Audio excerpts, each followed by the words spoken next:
要嚟萬宜水庫東壩呢一度，我哋可以喺西貢碼頭坐的士嚟到呢個涼亭就可以落車啦。車費大約130蚊左右。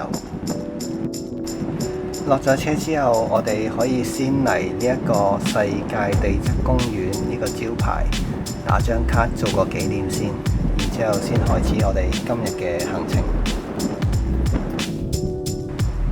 同世界地質公園嘅招牌打完卡之後，我哋可以去返東壩涼亭嘅後面。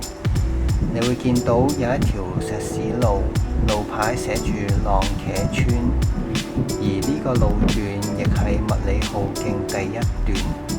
我哋沿住呢條石屎路就可以去到今日行程嘅第一個景點標尖閣。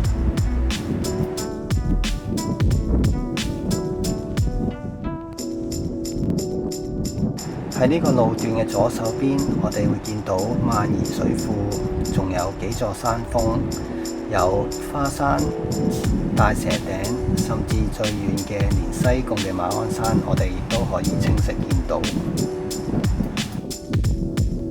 繼續沿住呢條路直行，行到尾，然後轉右，我哋就會嚟到標尖閣嘅入口。當我哋穿過咗標尖閣入口之後呢，咁我哋可以沿住呢條路直行，行到一個分叉口，我哋可以先向左行，左邊呢就係可以欣賞到浪茄灣一帶嘅風景。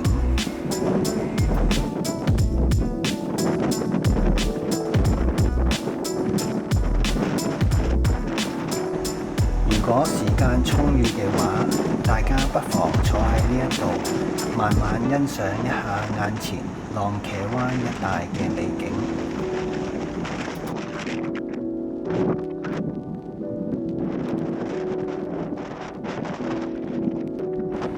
當日我哋喺遊覽標尖閣呢一度嘅時候，沿途都係超級大風。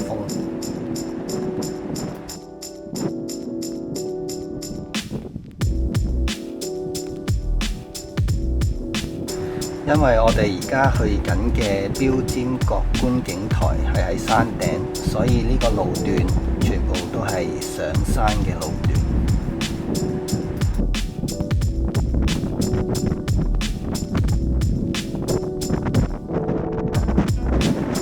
上山嘅路段有啲辛苦，所以我哋可以慢慢行，順便欣賞一下沿途美麗嘅風景。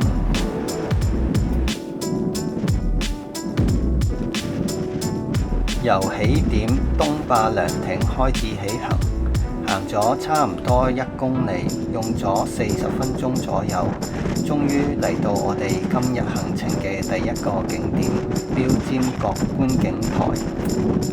喺香港行山嘅山友大部分都好友善，就算大家互不相識，遇到都會打聲招呼。如果大家有興趣嘅話，可以穿過頭先標尖閣嘅路牌，我哋再行出少少就可以有更加廣闊嘅視野。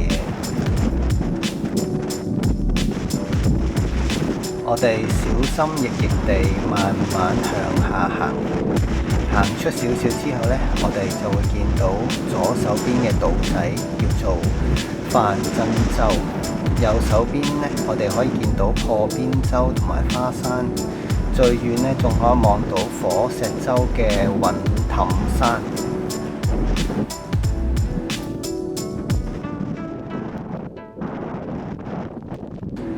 大家欣賞完咁靚嘅海景之後呢，就可以沿路返上去標尖閣觀景台，然後繼續我哋嘅行程。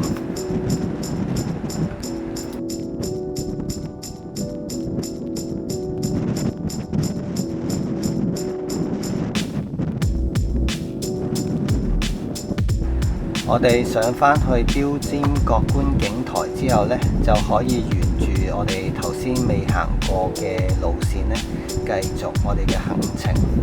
咁喺呢個路段嘅左手邊呢，我哋就可以居高臨下咁欣賞到東壩嘅景色。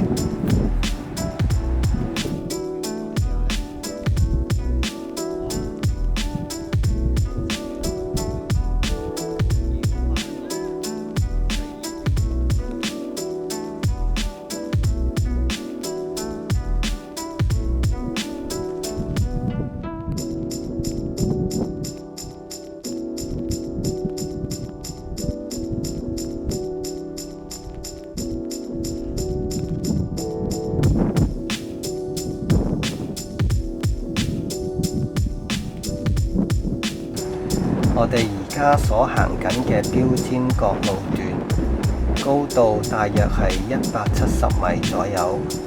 咁企喺呢個高度望出去嘅視野就會更加廣闊，而且可以居高臨下咁樣欣賞腳下面嘅東壩破邊洲。對面嘅山峰就係花山，花山嘅左手邊就係橫洲同埋呢個火石洲。咁花山右邊遠處有個尖端呢，嗰個就係釣魚翁。再右手邊嗰個山峰呢，就係大蛇頂。喺大蛇頂嘅右邊遠處就係我哋嘅大帽山啦。咁再右邊你會見到有兩個山峰差唔多近嘅呢，嗰個就係馬鞍山同埋呢個牛押山。再右邊遠少少嘅呢，就係雷打石山。然之後呢，再右邊近啲嘅呢，就係獨孤山。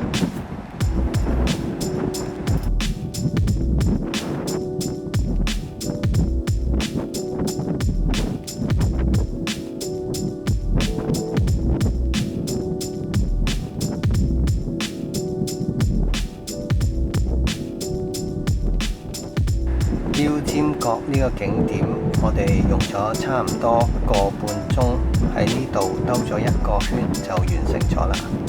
咁然後呢，我哋就返去東壩涼亭，繼續我哋下一個景點。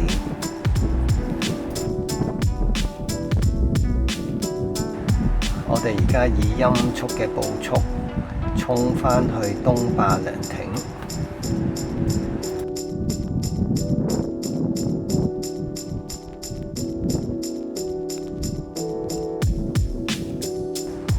穿過涼亭之後，我哋就沿住馬路向下行。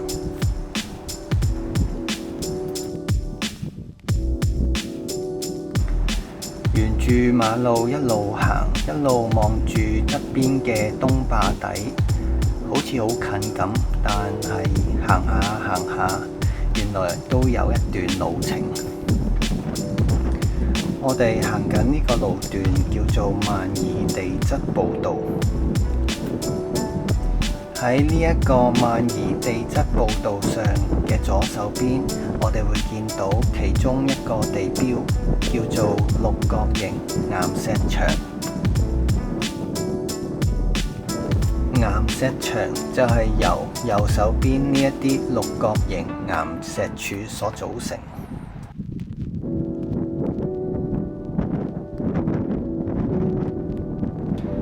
我哋而家行緊嘅呢一段地質步道呢，係一個非常輕鬆嘅路段，因為除咗係石屎路之外呢，仲係不斷係向下行，所以可以趁呢個機會呢，慢慢地、靜靜地欣賞呢一度美麗嘅風景同埋咁奇特嘅地質面貌。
喺呢一個地質步道上呢，大部分嘅時間呢都係需要暴曬嘅，而唯一嘅遮陰位呢就係呢一棵樹啦。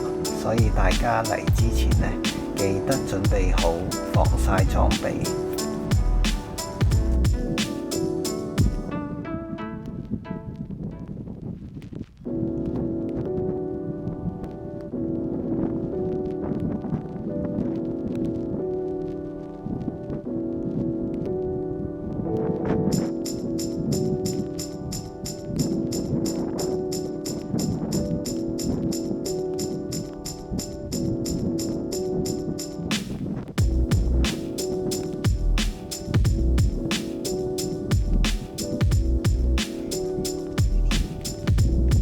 行到呢一個分叉口，我哋可以向右行，先去欣賞 S 型岩石柱同埋叫做關門圍洞嘅海蝕洞先。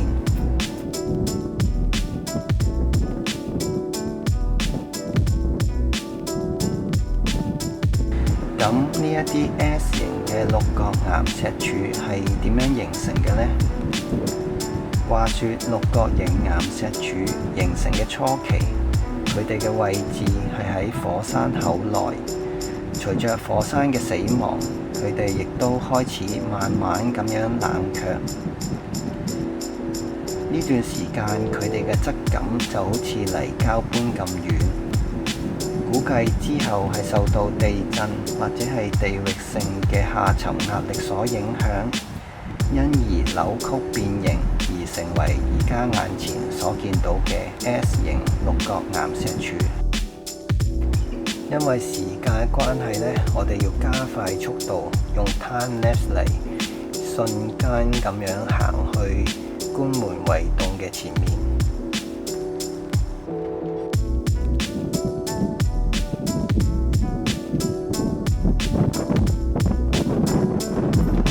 喺關門圍洞嘅前面呢，你會見到有一道木橋，而呢一個路段呢，就叫做木橋步道。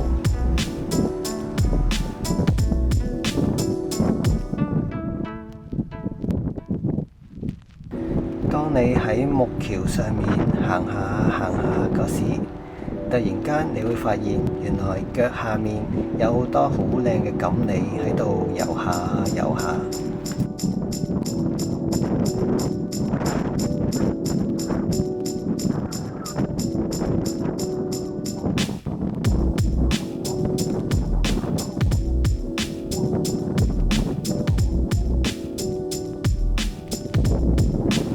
喺前面嘅右手邊，你會見到有一個窿，而呢一個窿呢，就係傳說中好出名嘅海蝕洞，佢個名叫做關門圍洞。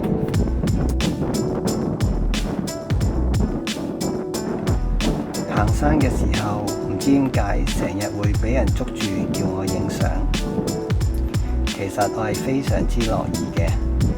因為我嘅興趣除咗行山之外，另一個興趣就係影相。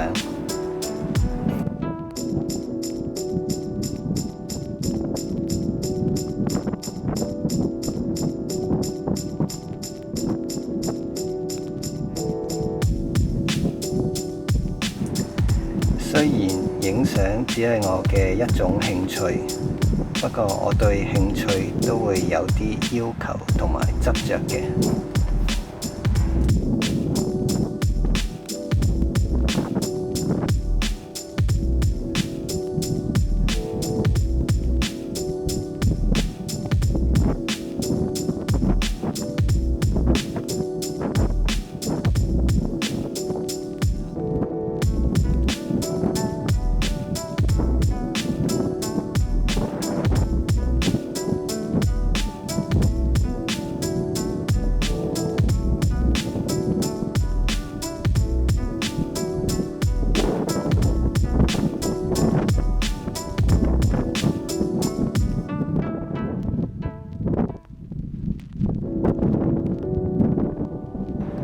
幫人影完相之後呢，我哋可以向前再行近啲，近距離欣賞呢個窿同埋腳下面嘅魚。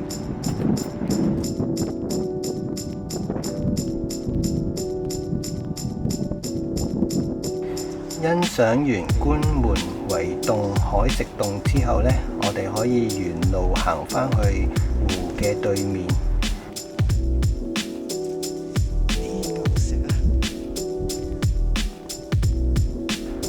喺呢一度嘅周圍，你都會見到有好多一式一樣好巨型嘅混凝土，而呢啲混凝土嘅名呢，就叫做消波塊。佢個樣呢，就好似中文字工作嘅工字咁樣，或者叫做雙 T 結構。咁佢呢，就由呢個鋼筋同埋混凝土所製成嘅。每一個重量呢，就去到25噸咁重。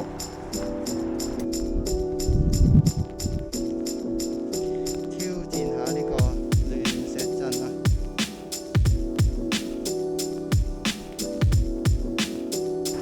呢一度有堆亂石群，喺呢度影相都幾壯觀嘅。不過大家行嘅時候就小心啲，慢慢行。影相嘅時候呢，記得要企定定，企穩之後先至好影相，安全為上。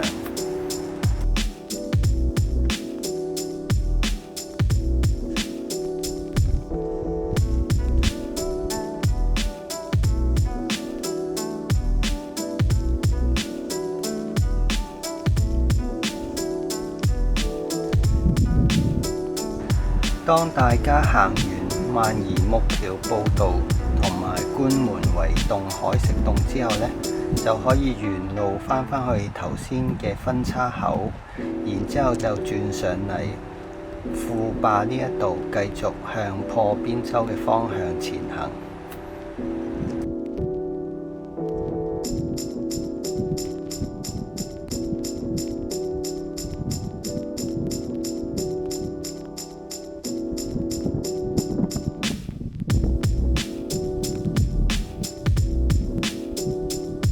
啱好專心咁樣影完相之後呢，又遇到同行嘅夥伴叫我幫佢影相。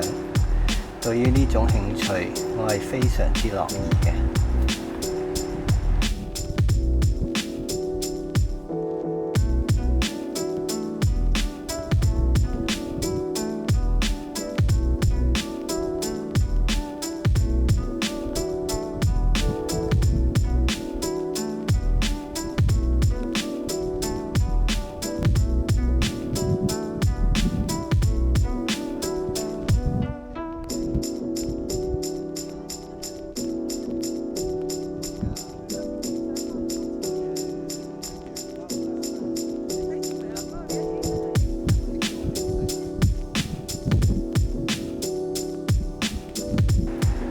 同左手邊嘅巨型雙 T 型嘅消波塊影完相之後呢，咁我哋繼續向住破邊洲嘅方向前行。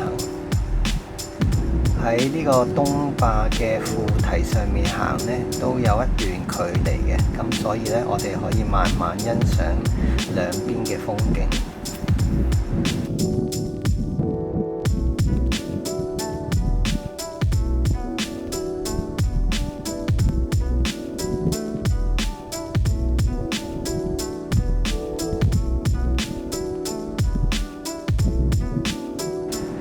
行到富壩嘅末端，咁呢你會見到有個黃色嘅警告牌，咁呢個呢就係去破邊洲嘅入口，我哋會先落去，然之後再擒上去另一邊，咁呢度大家都要小心啲。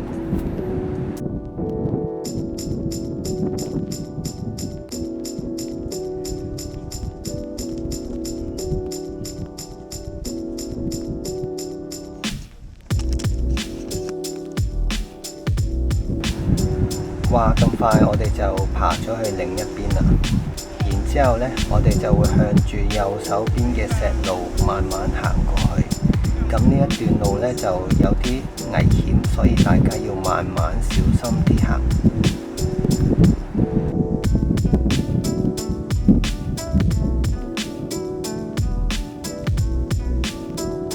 呢條路比較窄，同埋呢比較多石頭。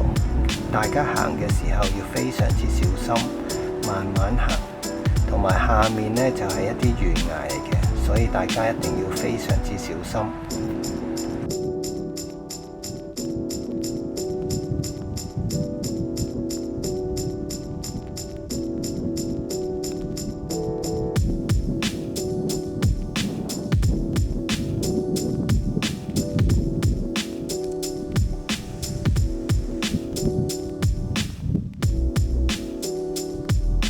當我哋穿過咗頭先好危險嘅山路之後呢，我哋會見到有一個石灘，而呢個石灘叫做雞髀灣。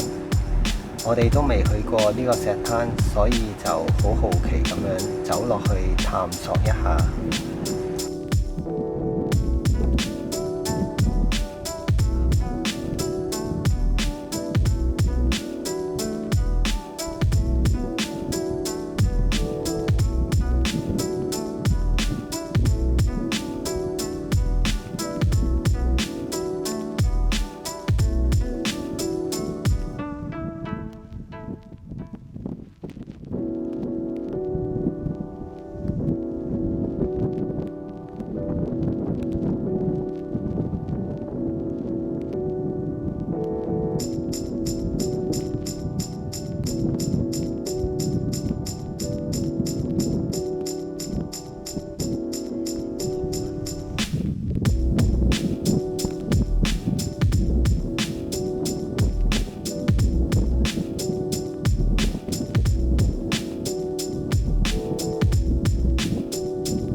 當我哋行到落石灘嘅時候，發現呢一度有好多垃圾，而且仲有一股臭味。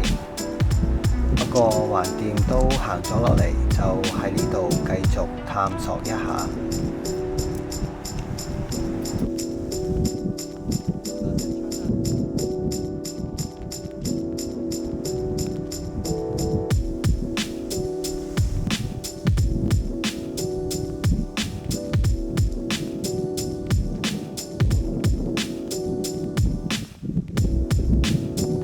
離開咗雞髀灣之後，我哋沿路上返去山徑上面，然後繼續向破邊洲嘅方向前行。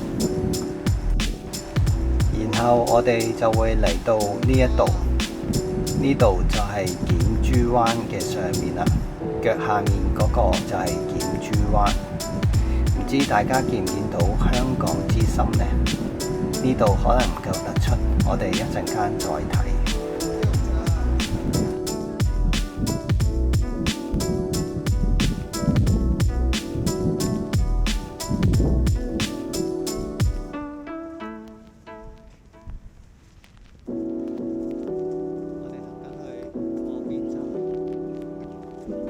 我哋沿住山徑繼續向住破邊洲嘅方向前行。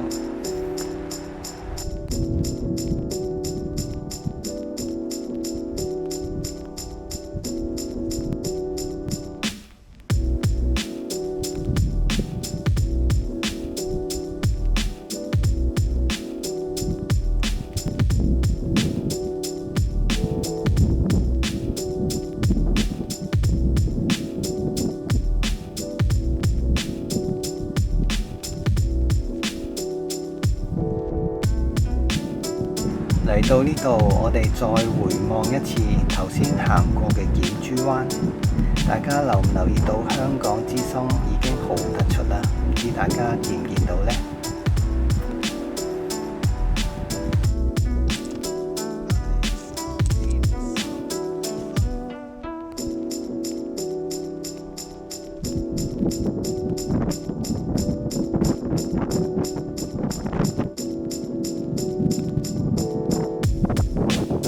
我哋再行前少少就會見到破邊洲啦，而右手邊遠處嘅島嶼呢，就係橫洲同埋呢個火石洲。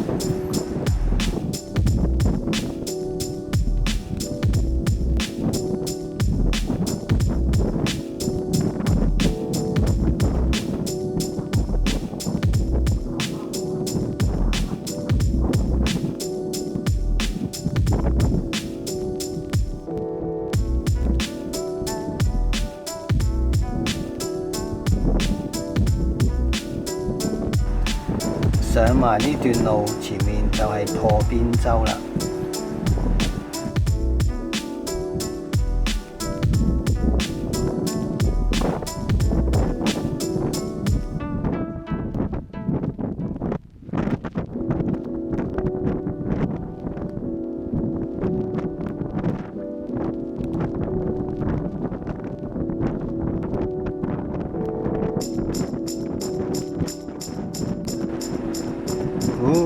前面就係破邊洲啦，而家前面見到好多人坐嘅位置呢，係另一個打卡點，叫做十字架。咁大家記得嚟到呢一度都要打返張卡，做個紀念。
破邊洲原本係由糧船灣花山伸延入海嘅一個海岬，但係因為長年受到海浪嘅侵蝕，結果就與呢個花山分離，成為一個海蝕處。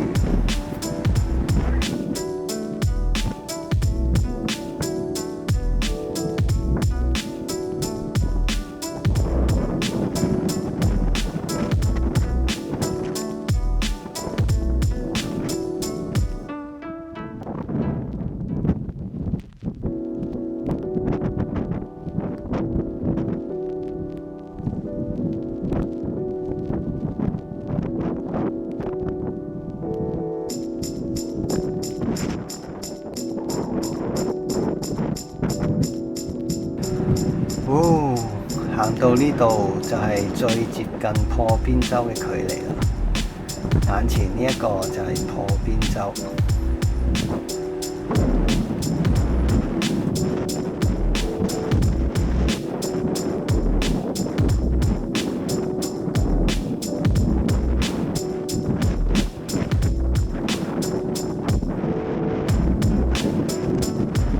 而影片嚟到呢一度都差唔多完結啦，多謝大家收睇，我哋下次再見，拜拜。